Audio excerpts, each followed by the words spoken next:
ॐ अज्ञानतिमिरान्धस्य ज्ञानाञ्जनशलाकया चक्षुरुन्मिलितं येन तस्मै श्रीगुरवे नमः। मूकं करोति वाचालं पङ्गुं लाङ्घायते गिरिं यत्कृपातमहं वन्दे श्रीगुरुं दीनतारिणम्। कृपया क्षमतामपराधिजनं खलु शायुतशक्तसुदीननरं सुपथे परिचालय सर्वदिनं प्रणमामि च माधव देवपदम्। वाञ्छाकल्पतरुभ्यश्च कृपासिन्धुभ्य एव च पतितानां पावनेभ्यो वैष्णवेभ्यो नमो नमः।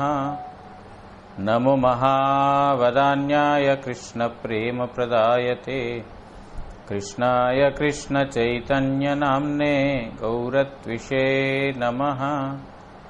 पञ्चतत्त्वात्मकं कृष्णं भक्तरूपस्वरूपकं भक्तावतारं भक्ताख्यं नमामि भक्तशक्तिकम्। तप्तकाञ्चन गौरांगी राधे वृन्दावनेश्वरी वृषभानुसुते देवी प्रणमामि हरिप्रिये। हे कृष्ण करुणा सिन्धो दीनबन्धो जगत्पते गोपेश गोपिका कान्त राधा कान्त नमोऽस्तुते। भुजे सव्यवेणुं शिरसि शिखिपिच्छं कटितटे दुकूलां नेत्रान्ते सहचरकटाक्षं विदधते। सदा श्रीमद्वृन्दावनवसति लीलापरिचयो जगन्नाथस्वामी नयनपथगामी भवतु मे। वन्दे नन्दव्रजस्त्रीणां पादरेणुम् अभीक्ष्णशः यासां हरिकथोद्गीतं पुनाति भुवनत्रयम्। भक्त्या विहीन अपराधलक्षै क्षिप्ताश्च कामादितरङ्गमध्ये कृपामयि त्वां शरणं प्रपन्नवृन्दे नुमस्ते चरणारविन्दम्। भूमौ स्खलितपादानां भूमिरेव यवलम्बनम् त्वय्यजात अपराधानां त्वमैव शरणं प्रभो। वागीशा यस्य वदने लक्ष्मीर्यस्या च वक्ष्यासि यस्यास्ति हृदये संवित्तं नृसिंहामहं भजे। श्रीकृष्ण चैतन्य प्रभु नित्यानंद श्री अद्वैत गदाधर श्रीवासादि गौरभक्तवृंद। हरे कृष्ण कृष्ण कृष्ण हरे हरे हरे राम राम राम हरे हरे। ग्रंथेरारंभे करि मंगलाचरण गुरु वैष्णव भगवान तीनेर स्मरणे हय विघ्न विनाशन अनायासे हय निज वांछित पूरण।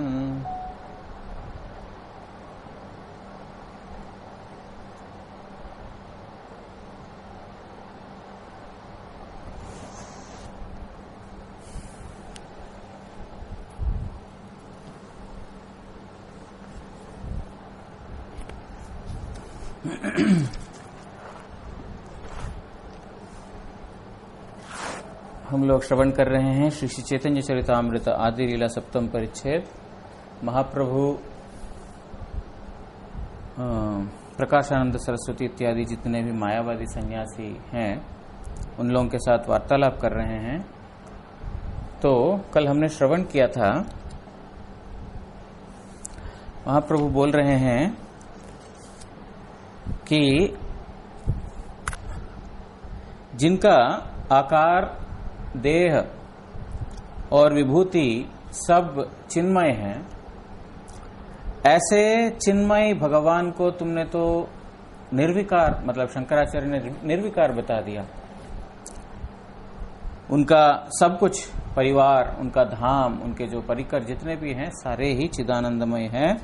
और वो आचार्य शंकराचार्य के हिसाब से वो प्राकृत तत्व का विकार है। लेकिन वो कैसे प्राकृत तत्व के अंदर आते हैं?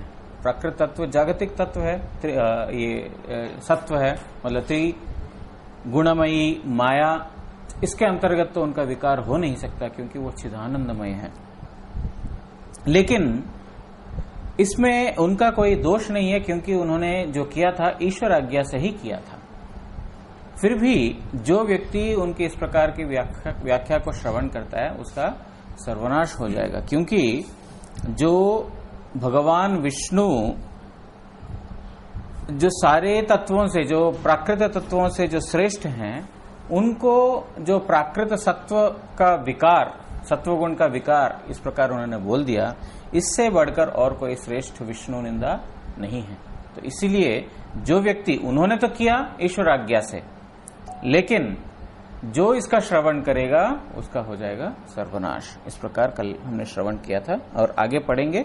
तो यहां पर जो महाप्रभु समझा रहे हैं किस प्रकार ईश्वर और जीव एक कभी भी नहीं बन सकते हैं। अभी तक मतलब जो शंकर संप्रदाय के जो उन्होंने बोला था तुम वेदांत के अध्ययन क्यों नहीं करते हो, तो वहां पर शंकराचार्य जी का जो शारीरिक भाष्य को लेकर के जो जीव ब्रह्म ही है इस प्रकार उन्होंने जो व्याख्या की है, उस व्याख्या का किस प्रकार वहां पर दोष है उस प्रकार बताते हुए इधर जो है बता रहे हैं जीव तत्व के बारे में और ईश्वर तत्व के बारे में भेद क्या है। तो हम पढ़ेंगे अभी 116 नंबर से। ईश्वरेर तत्व जेनो ज्वलित ज्वलन जीवेर स्वरूप जैछे स्फुलिंगेर कांड।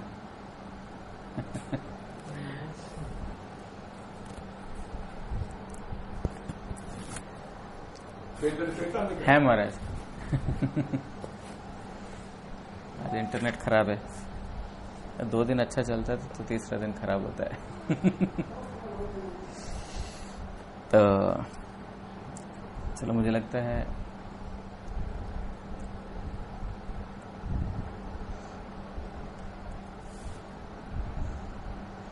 दोनों जगह प्रॉब्लम है। इन लोगों को प्रॉब्लम नहीं फंसाते, हम भी नहीं फंसेंगे प्रॉब्लम में। बाद में इसको लाइव कर देंगे।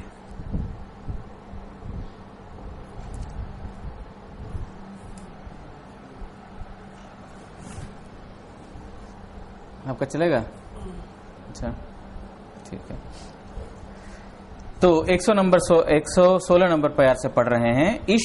ईश्वरेर तत्व जेनो ज्वलित ज्वलन जीवेर स्वरूप जैचे स्फुलिंगेर कण। बोल रहे हैं जो ईश्वर का जो तत्व है वो है जो ज्वलित आग के जैसा, और जो जीव तत्व है उसमें से जो स्फुलिंग जो निकलते हैं, जो चिंगारे जो निकलते हैं, उस चिंगारे के जैसा है। मतलब जो जिस प्रकार आग की शक्ति और स्फुलिंग की शक्ति, मतलब जो चिंगारे की शक्ति देखा जाए, यद्यपि आग से ही निकली हुई है चिंगार, फिर भी उस चिंगार की इस प्रकार शक्ति नहीं है जितनी आग की है। इसीलिए बोल रहे हैं कि जो यहां पर उदाहरण के द्वारा समझाया जा रहा है, क्योंकि आत्मा और भगवान दो वस्तुओं के बीच में जब वैषम्य, दोनों के बीच में जो डिफरेंसेस अगर बताना है तो फिर एक उदाहरण के माध्यम से ये समझा रहे हैं कि जो ईश्वर है वो ज्वाला के जैसा है और ये एक स्फुलिंग के जैसा है। जीव तत्व शक्ति, कृष्ण तत्व शक्तिमान, और कृष्ण तत्व आते हैं शक्तिमान तत्व में है, जिनसे जो शक्ति का मूल कारण है, और जीव है उनमें से एक शक्ति। भगवान के बहुत प्रकार के शक्ति, कल हमने श्रवण किया था, पराश्र शक्ति विविधैव श्रूयते, जो पर वस्तु, जो भगवान की शक्ति जो है नाना प्रकार की है, उन नाना प्रकार की शक्तियों में जीव शक्ति भी एक है। तो बोल रहे हैं जो जीव तत्व है जो शक्ति तत्व में आते हैं, और जो भगवान श्री कृष्ण है वो शक्तिमान तत्व के अंतर्गत है। गीता विष्णु पुराण आदि ताहते प्रमाण, इसका प्रमाण जो गीता विष्णु पुराण इत्यादि जितने भी है इन सब से हम इसका प्रमाण प्राप्त कर सकते हैं। यहां पर प्रभुपाद जी की एक व्याख्या भी है, कल हमने पढ़ा नहीं, ठीक है, इसके साथ ही पढ़ लेंगे। इसमें विश्वनाथ चक्रवर्ती ठाकुर जी की टीका है, कल के श्लोक में प्रभुपाद जी की टीका है, तो वो पढ़ लेते हैं। इसके बाद विश्वनाथ ये भक्तिनाथ ठाकुर जी की टीका पढ़ेंगे। सविशेष तत्व वस्तु ही विष्णु। विष्णु का मतलब क्या बोल रहे हैं? सविशेष तत्व वस्तु, जिनका विशेषण है, जिनके गुण हैं, वो है विष्णु। जिस प्रकार जो मायावादी लोग बोलते हैं कि जो निर्विशेष है, निर्विशेष तत्व विष्णु नहीं है, विष्णु सविशेष तत्व है। विष्णुर प्रकृति प्राकृत जड़ जगतेर मूल। और जो इस जड़ जगत है, इस माइक जगत है, इस जगत का मूल आधार है उनकी प्रकृति, मतलब उनकी माया शक्ति। उनकी माया शक्ति ही इस जगत का जो है मूल कारण है, लेकिन वो उस माया के शक्ति के अपर पार, मतलब दूसरे पार में ऊपर हैं वो। निर्विशेष ब्रह्मेर प्रकृति व माया शक्तिर विवर्तवाद विचारे वास्तव तत्वादि पावा जाए ना। निर्विशेष ब्रह्मेर प्रकृति, जो निर्विशेष ब्रह्मवाद है, ब्रह्म है, उनकी प्रकृति, मतलब जो मायावादी लोग बोलते हैं ब्रह्म वस्तु छोड़ करके और दूसरा कोई वस्तु नहीं है, ब्रह्म निशक्तिक है, निराकार है, निष्क्रिय है, इत्यादि इत्यादि जो बोलते हैं। और जो ये माया जो है वो ब्रह्म का ही है ना, ब्रह्म का विपरीत वस्तु है ये माया। लेकिन जब ब्रह्म वस्तु निशक्तिक है तो फिर ये माया ब्रह्म से कैसे प्रकट हो सकता है? ब्रह्म का अगर बोलते हो ब्रह्म निशक्तिक, तो माया शक्ति भी उसका नहीं हो सकता है, तो माया शक्ति किसका है? अगर आप बोलते हो ब्रह्म शक्ति, ब्रह्म वस्तु और माया शक्ति अलग है, ठीक है, ब्रह्म वस्तु मान लिया, माया शक्ति कहां से आई है? इसका एक तो शक्तिमान तत्व की जरूरत है। आप बोलते हो ब्रह्म से माया का उत्पत्ति है, तो फिर ब्रह्म को आप शक्तिमान मान रहे हो, मतलब उसका सविशेषत्व मान रहे हो, शक्तिमानत्व मान रहे हो, मतलब उसकी शक्ति है, मतलब निशक्तिक आपके शब्द जो है गलत हो गए। इसीलिए बोल रहे हैं कि निर्विशेष ब्रह्म का जब प्रकृति या माया शक्ति का विवर्तवाद, माया शक्ति का जो विवर्तवाद मतलब माया शक्ति का जो इल्यूजन, माया शक्ति का जो माया विवर्त, वो है ही नहीं, वास्तविकता में माया का अस्तित्व है ही नहीं। इस प्रकार जो विचार करते हैं उसके द्वारा जो है वास्तव वस्तु का अस्तित्व को नहीं समझ पाएंगे। अगर बोलोगे माया है ही नहीं, अगर आप बोलोगे तो ईश्वर शक्ति मतलब ब्रह्म की शक्ति ही माया है, तो फिर ब्रह्म को आपने शक्तिमान मान लिया, वो भूल निशक्ति का क्योंकि आप बोल रहे हो। और दूसरे ओर माया का ही अस्तित्व नहीं है, अगर ये बोल दिया तो जीव ब्रह्म माया से कैसे आवृत हो गए? ये भी गलत है। इसलिए बोल रहे हैं इस विवर्तवाद के द्वारा, विवर्तवाद मतलब मायावाद का एक और नाम है विवर्तवाद, हमने पहले श्रवण किया था। विवर्त मतलब जो नहीं है लेकिन है करके जिसको वाद करते हैं वो विवर्तवाद बोलते हैं। आगे हम और भी व्याख्या आगे इसका श्रवण करेंगे। यहां पर इसको इतना ही समझ लीजिए, विवर्तवाद जो ब्रह्मवाद विवर्तवाद है, वो विवर्तवाद का विचार से जो है वास्तव वस्तु का निर्णय नहीं किया जा सकता है। विष्णु माया संबंधे शास्त्र भूरी वर्णन कोरियाचन, जो विष्णु की माया है वो माया शक्ति के बारे में शास्त्रों में बहुत जगह बताया है। मतलब आप विष्णु की इस प्रकार का माया शक्ति को आप नकार नहीं सकते हो। माया शक्ति है, माया शक्ति है मतलब शक्तिमान भी है, वो शक्तिमान वस्तु विष्णु ही है। इस प्रकार शास्त्रों में बहुत जगह बताया गया है। तो ये प्रभुपाद जी इसकी टीका में यह मूल श्लोक में जो महाप्रभु इसी भाव से बोल रहे हैं, जो तुम्हारा जो शंकर संप्रदाय है, जो मायावादी संप्रदाय है, उसमें किस प्रकार के दोष हैं, वो मायावादी संप्रदाय या तत्व विवर्त विचार से, तत्व विचार से देखोगे तो फिर ये जो है वास्तविकता में समझ में नहीं आएगा। इस प्रकार बोलने का तात्पर्य है। विष्णु मायार प्रसूतो देव विशेष नहीं, लेकिन जो विष्णु स्वयं जो है कोई माया से उत्पन्न कोई विशेष देवी देवता नहीं है। अगर कोई समझे कि जैसे देवी देवताएं, जितने ब्रह्मा आदि जितने भी देवी देवताएं हैं, वो सब जो है क्या, वो इस त्रिभुवन के ब्रह्मांड के हैं, उनका शरीर भी माया के द्वारा विरचित है। अगर ऐसा कोई बोले, जैसे जो जो विवर्तवाद लोग या मायावाद लोग बोलते हैं कि जो विष्णु भी माया का विकार ही है, बोल रहे हैं, लेकिन शास्त्रों में बहुत जगह बताया गया है कि माया विष्णु की शक्ति है। अगर विष्णु की शक्ति माया है तो फिर वो स्वयं माया से मोहित कैसे हो सकते हैं, आवृत कैसे हो सकते हैं? सीधी सी बात है। तो इसलिए बोल रहे हैं कि विष्णु जो है माया के द्वारा उद्भव कोई विशेष देव नहीं है, वो परदेवता है, माया के श्रेष्ठ है। যাহারা সেরূপ মনে করেন তাহাদের विष्णु धारणाएं विपर्जय उपस्थित হইয়াছে। जो लोग ऐसा समझते हैं कि विष्णु का शरीर भी जो है साधारण देवी देवताओं का जो माइक शरीर है उसी प्रकार विष्णु का भी है, तो फिर वो विष्णु तत्व के बारे में उल्टा समझा है, या यूं कह सकते हैं विष्णु तत्व के बारे में उन लोगों ने समझा ही नहीं। प्राकृत देव पर्याये विष्णु कखनोई गणित होते पारे ना। विष्णु कभी भी जो जागतिक जो प्राकृत देवी देवता है उनके अंदर गणना में नहीं आते हैं। जो विष्णु परदेवता, बहुत जगह शास्त्रों में बताया गया है कि जो विष्णु जो है परदेवता है। परदेवता मतलब इन सभी देवताओं का श्रेष्ठ जो माया कल्पित जो रचना है उससे जो ऊपर जो परदेवता है वो है विष्णु। इसलिए जो समझते हैं कि विष्णु इस माया के अंतर्गत है या विष्णु का शरीर भी माया से ही कल्पित है, तो फिर वो वास्तविकता में विष्णु तत्व के बारे में समझा नहीं।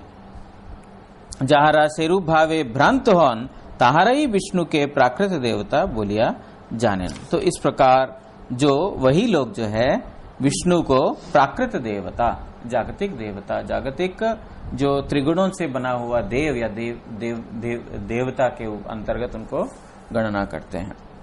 श्री भगवान गीताय ताहादेर भगवद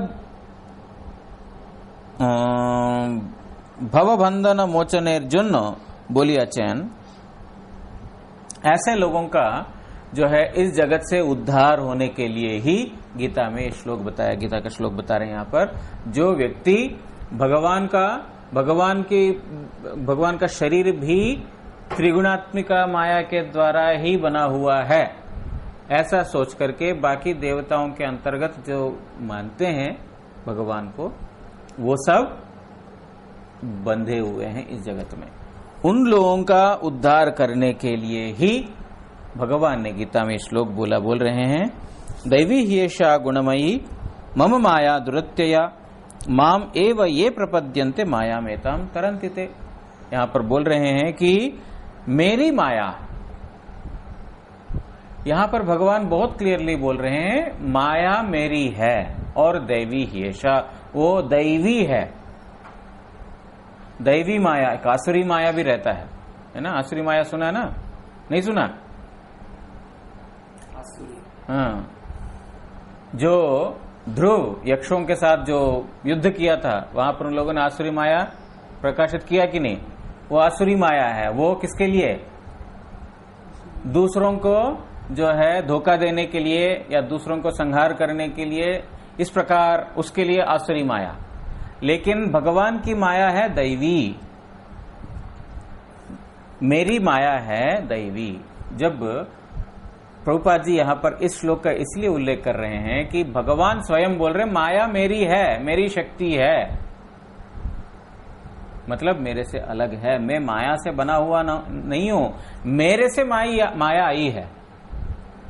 समझ रहे ना बात? मेरे बाद तो माया का उत्पत्ति है, तो मेरा शरीर माया से कैसे बना हुआ रहेगा? कभी भी संभव नहीं है। अगर बच्चा बोले कि जो है माता पिता का खून जो है मेरा खून है, माता पिता का खून मेरा है, लेकिन मेरा खून माता पिता का नहीं है, क्योंकि उनसे हमारा जन्म है, उनसे हमारा संबंध होने के कारण उनका खून हमारे अंदर आ सकता है, लेकिन हमारा खून उनके अंदर कैसे जा सकता है? जाएगा नहीं, संभव नहीं है। क्योंकि इसी प्रकार भगवान बोल रहे हैं माया मेरी है।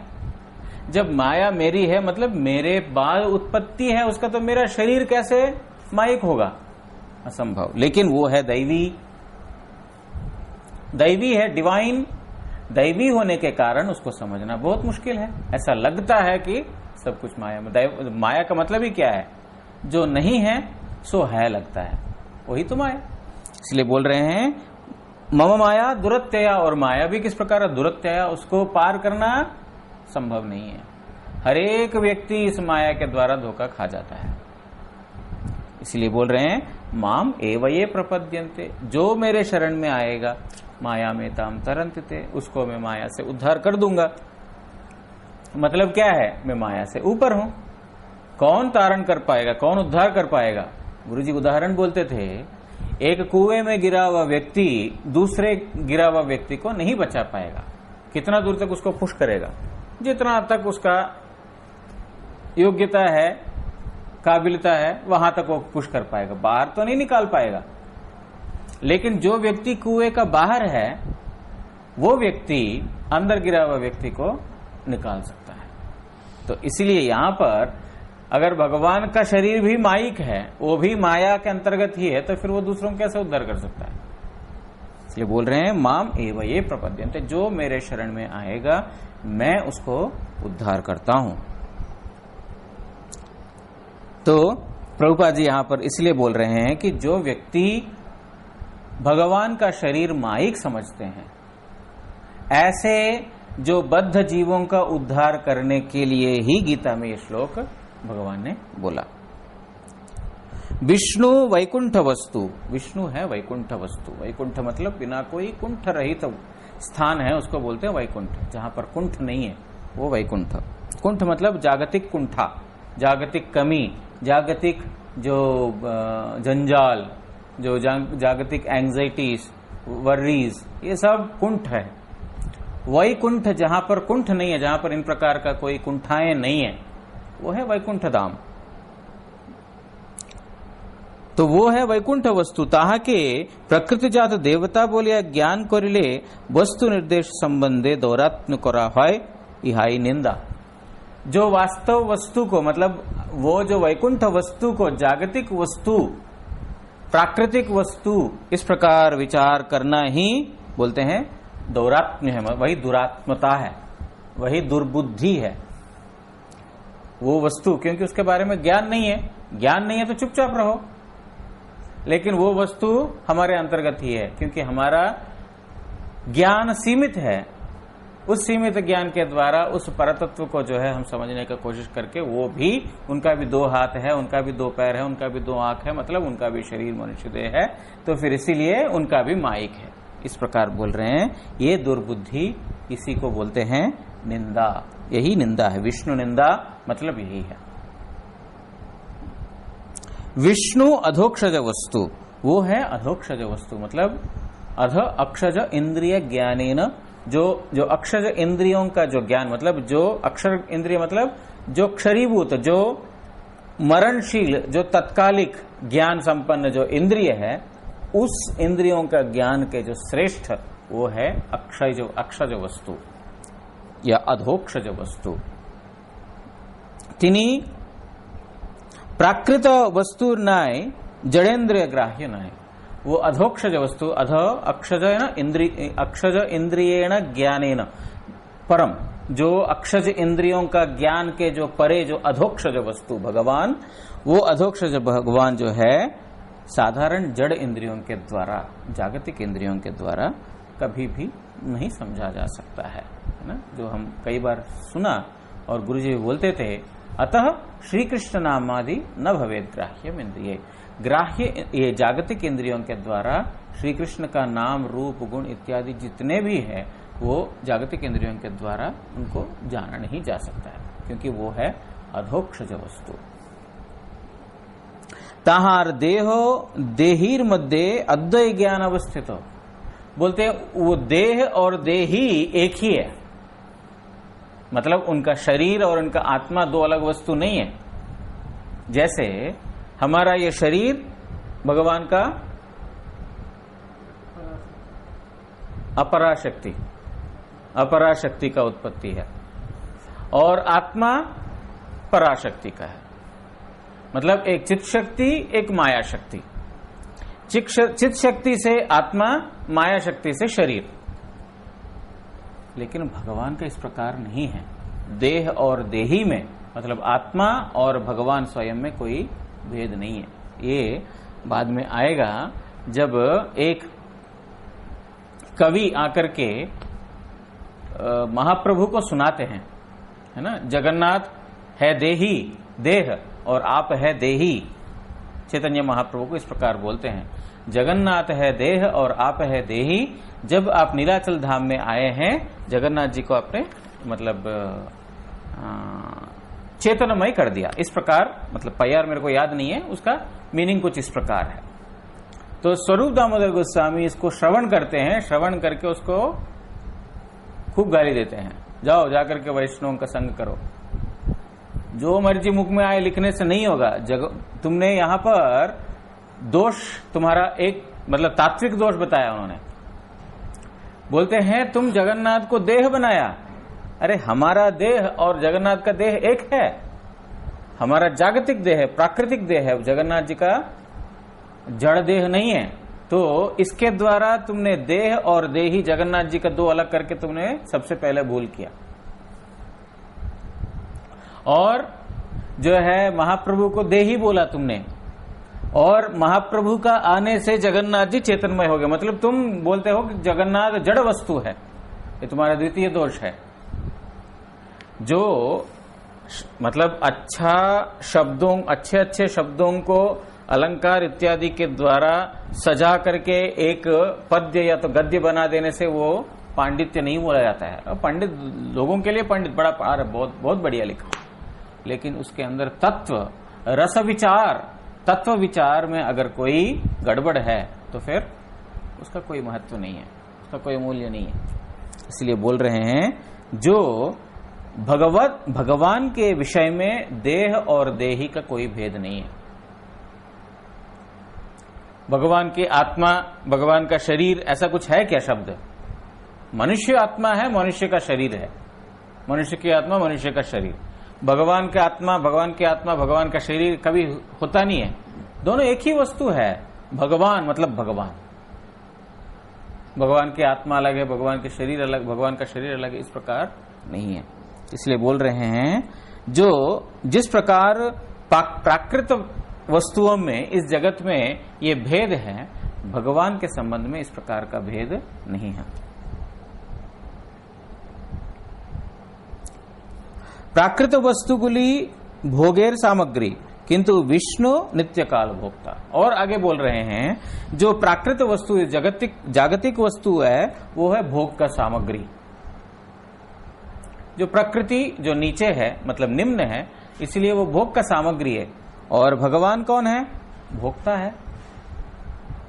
क्योंकि ये माया भगवान की शक्ति है। मेरी शक्ति का अस्तित्व मेरे लिए होना चाहिए।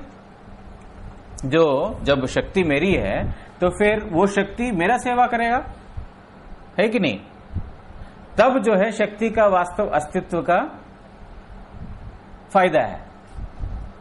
लेकिन अगर शक्ति शक्तिमान को भोग कर ले, ऐसा कभी संभव होगा? शक्तिमान बनेगा हमेशा भोक्ता और शक्ति भोग्य।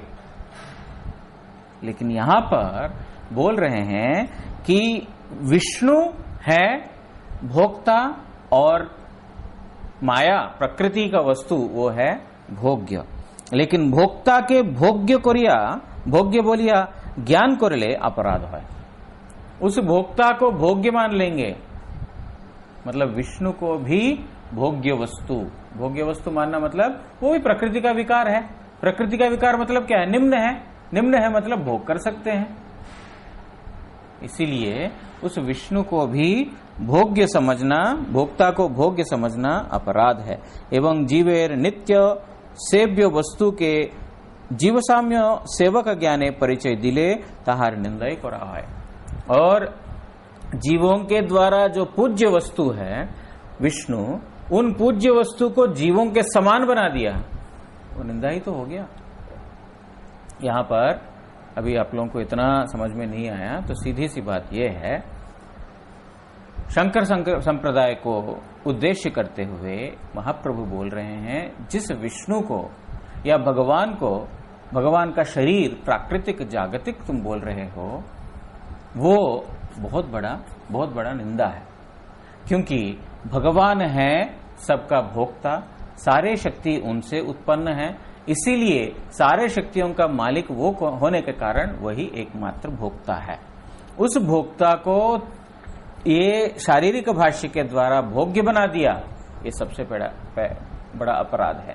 और जो भगवान जिनको सेवा करना चाहिए, जिनकी पूजा करनी चाहिए, ऐसे भगवान को तुमने जीव के समान बना दिया, क्योंकि उनका भी शरीर जो है जीव के जैसा साधारण बोल दिया, तो फिर वो वहां पर विष्णु का ही निंदा है।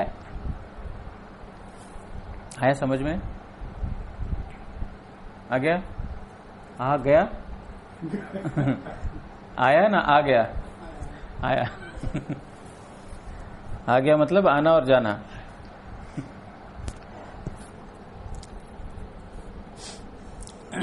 तो अभी आज का जो 2 श्लोक पढ़े हैं, ईश्वर तत्व है जो एक आग के जैसा, और स्फुलिंग उनसे उनके चिंगारे जो है जीव तत्व है। जीव तत्व शक्ति है और कृष्ण तत्व है शक्तिमान। और गीता आदि, गीता, विष्णु पुराण इत्यादि जगह नाना स्थान पर इसका प्रमाण मिलता है। इसकी जो टीका हमारे भक्तिविनोद ठाकुर जी ने लिखा वो हम पढ़ेंगे अभी। ईश्वरेर तत्व के ज्वलित ज्वलनेर सहित तुलना करिले अनंत जीवगण के ताहार स्फुलिंगेर कणा स्वरूप तुलना करा जाए। अच्छा, ये थोड़ा सा आप लोग थोड़ा ध्यान से श्रवण कीजिए।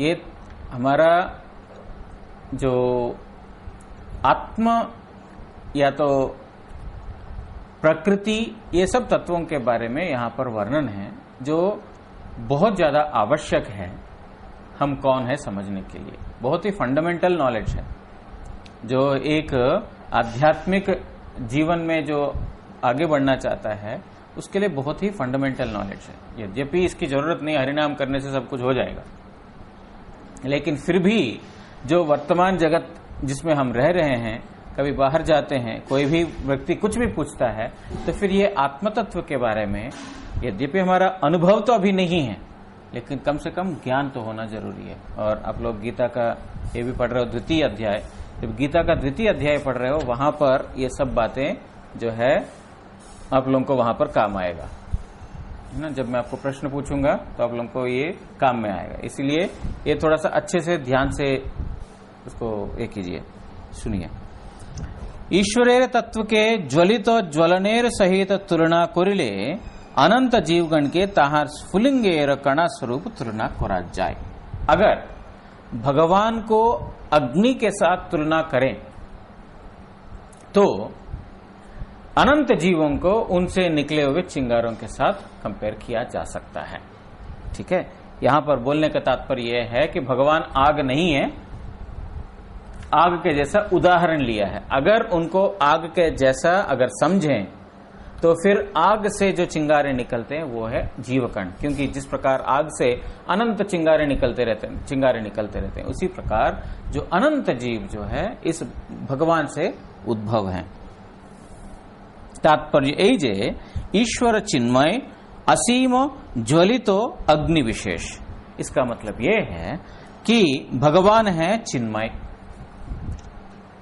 चित और असीम। असीम मतलब जो अनलिमिटेड है, उनकी कोई सीमा नहीं है। और ज्वलित अग्नि, ज्वलित अग्नि मतलब जिस प्रकार चिंगारे थोड़ी देर जल के खत्म हो जाते हैं, अग्नि जलता रहता है।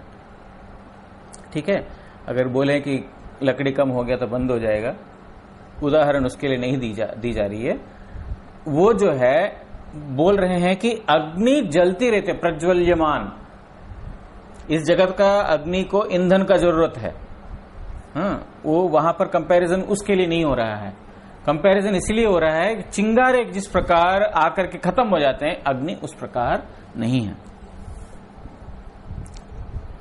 अनंत जीव शकल ताहा होते स्फुलिंगेर कणा स्वरूप पृथक तत्व होइया निश्चित होइया छे।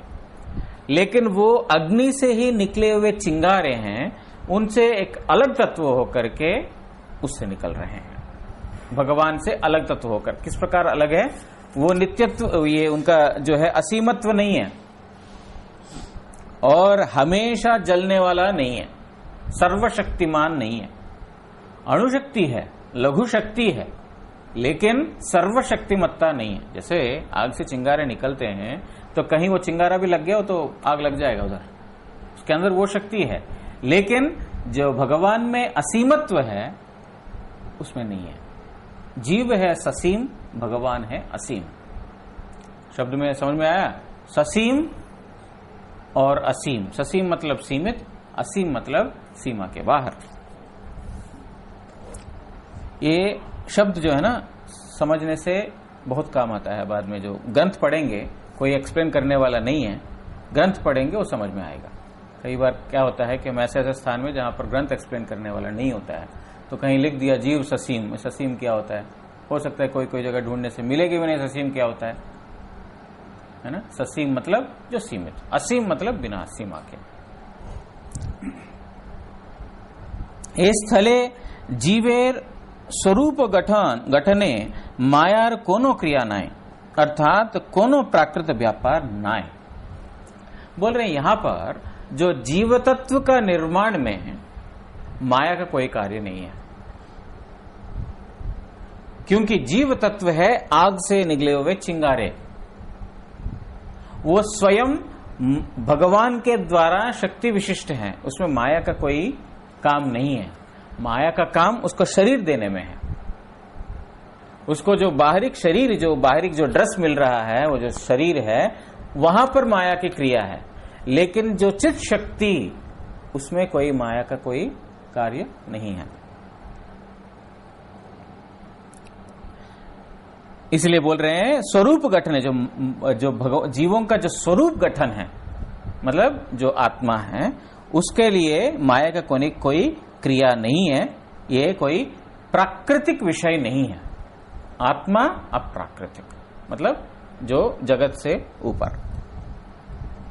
यदि बोलो यही रूप चित्कर्ण गठनेर प्रयोजन की, अगर पूछते हैं कि इस प्रकार जो चित्कर्ण निर्माण करने का आवश्यकता क्या पड़ गई, क्यों उसकी जरूरत है, जीवों की जरूरत क्या है? बहुत सारे लोगों का प्रश्न है ना, कि भगवान है ठीक है, हम लोगों को क्यों बनाया? वो तो आराम कर सकता है, ऐश कर सकता है, लीला कर सकता है, तो हम लोगों को बना करके यहाँ बंदी क्यों कर दिया, है ना? तो बोल रहे हैं इस चित शक्ति का निर्माण का जरूरत ही क्या है, प्रयोजन क्या है? उत्तर में बोल रहे हैं, तबे सुनो, ईश्वरेर विचित्र स्वरूप शक्तिर दुई प्रकार प्रवृत्ति, असीम क्रिया प्रवृत्ति, अणुक्रिया प्रवृत्ति। भगवान की जो विचित्र स्वरूप शक्ति है, भगवान की जो स्वरूप शक्ति में विचित्रता है, वैचित्र्य है, वैरायटी है, उस वैरायटी का ही एक है जो बोल रहे हैं असीम क्रिया प्रवृत्ति और दूसरा अणुक्रिया प्रवृत्ति। असीम क्रिया प्रवृत्ति मतलब जो सीमित, अनलिमिटेड, और अणु मतलब लिमिटेड। जो भगवान की जो शक्ति के दो प्रकार हैं, एक अनलिमिटेड पावर्स, एक लिमिटेड पावर्स। जो लिमिटेड पावर्स जब उसकी उत्पत्ति है, तभी अनलिमिटेड पावर्स के बारे में जाना जा पाएगा। सब अनलिमिटेड पावर ही है। भगवान, जैसे पहले भी हमने एक उदाहरण श्रवण किया था स्वामी महाराज जी का प्रश्न के द्वारा। स्वामी महाराज जी के जो एक भक्त ने प्रश्न किया था कि भगवान सर्वशक्तिमान है, सब कुछ कर सकता है, ऐसा कुछ भी कार्य ऐसा नहीं है वो जो नहीं कर सकता है। अगर ऐसा है तो भगवान क्या ऐसा कोई वस्तु को क्रिएट कर सकता है जो स्वयं उसको भार वहन करने के लिए वो अक्षम हो जाएगा? ऐसा कोई वस्तु को वो उत्पत्ति कर सकता है जो स्वयं उठा नहीं सकता, जिसका वजन इतना ज्यादा स्वयं नहीं उठा सकता है? तो अगर भगवान ऐसा वस्तु को नहीं क्रिएट कर सकता है तो फिर भगवान असीम हो गया, ससीम हो गया, वो भी सीमित हो गया। उनका अनलिमिटेड जब आपने बोल दिया भगवान को, भगवान अनलिमिटेड मतलब वो कर सकते हैं, नहीं कर सकते हैं, ये सब उनका डिक्शनरी में नहीं है। कर्तुम अकर्तुम अन्यथा कर्तुम स क्या है उसके बाद सएव समर्थ स ईश्वर। जो कर सकता है, नहीं कर सकता है, उल्टा को पलटा सकता है, पलटा को उल्टा सकता है, सर्वसमर्थ है, वो है ईश्वर। तो उनका प्रश्न के हिसाब से क्या ऐसा कोई भगवान वस्तु बना सकता है जो स्वयं उसका भार वाहन नहीं कर सकता है? अगर नहीं कर पाएगा तो फिर वो ससीम हो गया। प्रकट तो कर दिया लेकिन उसको उठा नहीं पाया तो भी वो ससीम हो गया। तो प्रश्न ही इस प्रकार एक जटिल प्रश्न किया कि किया तो भी, नहीं किया तो भी वो भगवान नहीं हो सकता है, करके उठा नहीं पाया तो भी भगवान नहीं हो सकता है। तो उत्तर क्या है? निश्चित रूप से भगवान सृष्टि कर सकते हैं, लेकिन वो उस रूप में उसको धारण नहीं करेंगे, दूसरा कोई रूप धारण करके उसको उठाएंगे। उस रूप के द्वारा वो संभव नहीं उठाने का, ऐसा लीला करेंगे, संभव नहीं, ऐसा हो ही नहीं सकता, लेकिन नहीं उठा पाएंगे। लेकिन ऐसा कोई दूसरा रूप लेंगे जिसके माध्यम से वो कर पाएंगे। जैसे हिरण्यकशिपु को वध करने के लिए ऐसा दुनिया को कोई इंसान ने सोचा नहीं होगा कि ऐसा भी कोई रूप है जो हिरण्यकशिपु को वध कर सकता है। सोचा किसी ने? ब्रह्मा जी भी नहीं सोचा, हिरण्यकशिपु भी सोच लिया अब मेरा मृत्यु हो नहीं सकता है, असंभव। तो भगवान ने ऐसा रूप लिया जो आधा नर आधा सिंह, तो वो तो पूरा कंफ्यूज ही हो गया। इसका मतलब यह है कि हो सकता है कि मनुष्य के रूप में आकर के मार सकता है भगवान, लेकिन ब्रह्मा जी का जो वरदान है वो जो है वहां पर खंडित हो जाएगा। तो देवताओं का पक्ष तो हमेशा भगवान लेते ही हैं, तो जब उनका जो खंडित हो जाएगा तो मतलब उनका वचन देवताओं का, तो फिर वो तो ब्लेम भगवान के ऊपर ही जाएगा। इसीलिए उनके द्वारा दिया हुआ वर को भी वो यथावत रखते हुए दूसरा रूप लेकर के हिरण्यकशिपु को आकर के वध कर दिया। तो क्या असंभव है? कुछ भी असंभव नहीं है। लेकिन कई बार भगवान का असीमत्व को डिफाइन करने के लिए एक ससीमत्व का भी जरूरत पड़ता है। जैसे पहले हमने श्रवण किया था, सूर्य के जो किरणों को वास्तविकता में हम उसको एप्रिशिएट करना चाहते हैं, उसकी वास्तविक उसका अस्तित्व को हम मतलब उसको हम एप्रिशिएट को क्या बोलते हैं?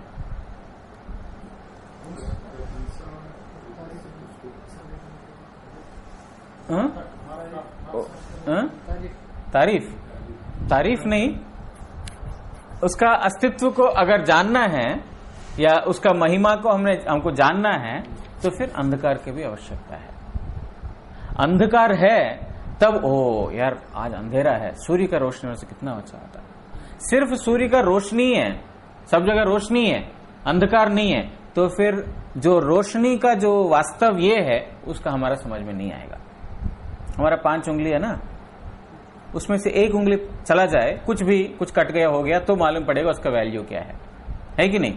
जब है यार भगवान ने 5 क्यों बनाया? लेकिन जब कुछ कट जाएगा, कुछ हुआ, अरे यार इसकी तो जरूरत थी यार, है ना? होता है कि नहीं? 2 आंख है, 1 आंख से हो जाता, लेकिन 1 ही होता तब मालूम पड़ता दूसरा आंख का क्या जरूरत है।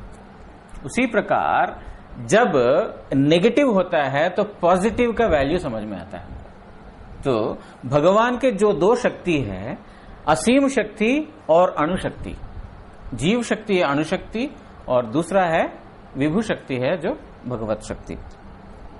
तो बोल रहे हैं यहां पर, अगर कोई प्रश्न करे कि ये जीवों का गठन की, टाइम हो गया। तो हुआ ही नहीं हमारा। चलो ठीक है, स्लोली जाते हैं, 2-3 मिनट और, उसके बाद वहां विश्राम ले देते हैं। तो जीव शक्ति जो है अणुशक्ति है, और भगवान असीम शक्ति, ये भगवान के 2 प्रकार के शक्तियां हैं। असीम क्रिया प्रवृत्ति होते ईश्वर स्वरूप और चिद जगत रूप वैकुंठ तत्व। जो असीम क्रिया प्रवृत्ति है, जो भगवान की शक्ति की जो असीम क्रिया, अणुक्रिया, 2 प्रकार के प्रवृत्ति है। असीम क्रिया, वो शक्ति 2 प्रकार का कार्य दो प्रकार की, एक तो असीम और एक अणु। जो असीम क्रिया प्रवृत्ति है उसके द्वारा चित जगत, वैकुंठ वस्तु, वैकुंठ धाम का निर्माण, यही प्रवृत्ति के ही चित शक्ति बोले, इसको ही चित शक्ति बोलते हैं। अणुक्रिया प्रवृत्ति होते अणुचेतन रूप, चैतन्य रूप अनंत जीव, यही प्रवृत्ति के जीव शक्ति बोले। और अणुक्रिया प्रवृत्ति है मतलब भगवान के जो शक्ति है, दो प्रकार की क्रिया है, एक लिमिटेड क्रिया और एक अनलिमिटेड। जो अनलिमिटेड वाला जो क्रिया प्रवृत्ति है उसके द्वारा वैकुंठ आदि जो है धामों का निर्माण, और जो अणुक्रिया प्रवृत्ति है उस अणुक्रिया प्रवृत्ति के द्वारा जीवों का गठन, उसी को बोलते हैं जीव शक्ति। उसको चित शक्ति बोलते हैं और इसको बोलते हैं जीव शक्ति। स्वरूप शक्तिर यदि यही उभय वृत्ति ना था कि तो ताहा होइले ताहार पूर्णतार हानि हुई। तो यहां पर बोल रहे हैं अगर स्वरूप शक्ति का दोनों शक्तियां नहीं होते हैं तो फिर उसका पूर्णता में हानि है। अनलिमिटेड है लेकिन लिमिटेड वाला नहीं है तो वो उसका हानि है, क्योंकि भगवान के जो जैसे हमने बोला था सूर्य और अंधकार, जो क्या बोलते हैं रोशनी और अंधकार दोनों नहीं है तो फिर वहां पर उसका जो पूर्णता में कमी है, रोशनी रोशनी है अंधकार नहीं है तो फिर उसका पूर्णता में कमी। इस प्रकार बोल रहे हैं यहाँ पर जो भगवान की जो माया शक्ति, भगवान की दोनों प्रकार की शक्तियां नहीं होते हैं तो फिर उनकी पूर्णता में हानि है। पूर्ण ऐश्वर्य भगवानेर शक्तिगत पूर्ण शक्ति पूर्ण ऐश्वर्य भगवानेर शक्तिगत अणुक्रिया रूप जीवेर अस्तित्व अवश्यम भाव्य और अपरिहार्य। बोल रहे हैं कि पूर्ण ऐश्वर्यवान, पूर्ण ऐश्वर्य शक्तिमान जो भगवान है, उस भगवान का पूर्णता को सिद्ध करने के लिए जीवों का अस्तित्व जो है अवश्यम भाव्य है, मतलब अवश्यम भावी है, अत्यावश्यक है, बहुत जरूरी है। उनके पूर्णता को सिद्ध करने के लिए जीवों की जो है गठन अत्यावश्यक है। अपरिहार्य, अपरिहार्य मतलब इंग्लिश हिंदी में क्या, अनअवॉइडेबल। हिंदी में क्या बोलते हैं उसको, अपरिहार्य समझते हैं, जिसको टाला नहीं जा सकता, जिसको नहीं टाला जा सकता है, अपरिहार्य। और आवश्यक, अत्यावश्यक, और जिसके बगैर काम नहीं बनता है, वैसा वाला। अतएव किस लिए बोल रहे हैं, अतएव जीव तत्व होते कृष्ण तत्वे शक्तिमत्ता विलास।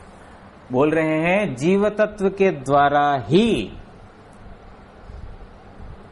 कृष्ण का भगवत्ता का प्रकाश।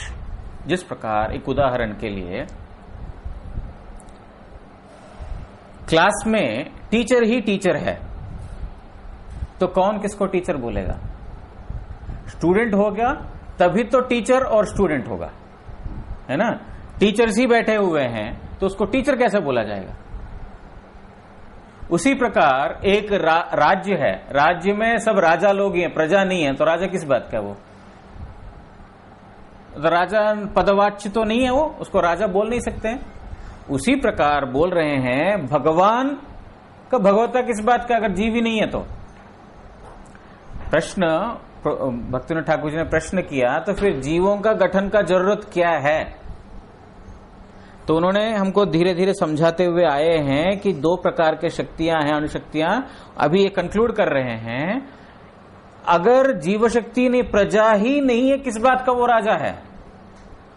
उसी प्रकार जीव तत्व ही नहीं है तो फिर भगवत्ता का प्रकाशित कहां से होगा? ये विपरीत वस्तु का अस्तित्व का आवश्यक है जो तत्व वस्तु को स्थापित करने के लिए।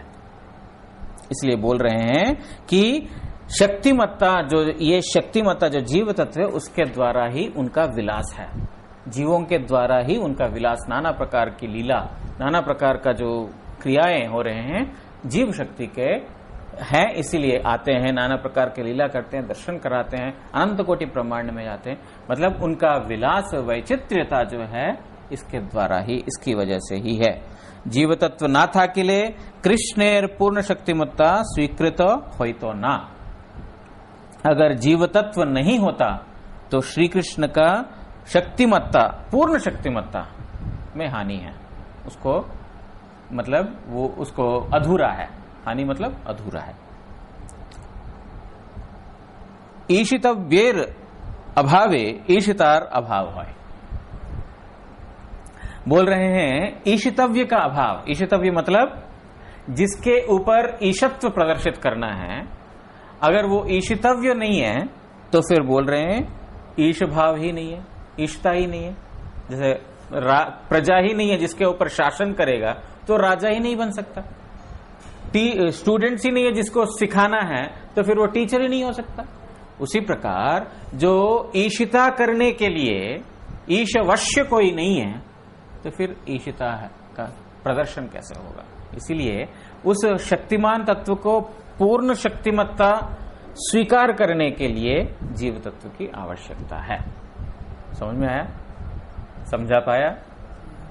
ठीक है। वांछा कल्पतरुभ्यश्च कृपा सिंधुभ्य एव च पतितानां पावनेभ्यो वैष्णवेभ्यो नमो नमः। जय श्री चैतन्य चरितामृत की जय। जय श्री श्री कृष्णदास कविराज गोस्वामी प्रभु की जय। जय परमारत्तम श्ल गुरुदेव श्ल परम गुरुदेव श्ल प्रभुपाद श्ल भक्तिनाथ ठाकुर की जय। गौर प्रेमानंदे हरि हरि बोल।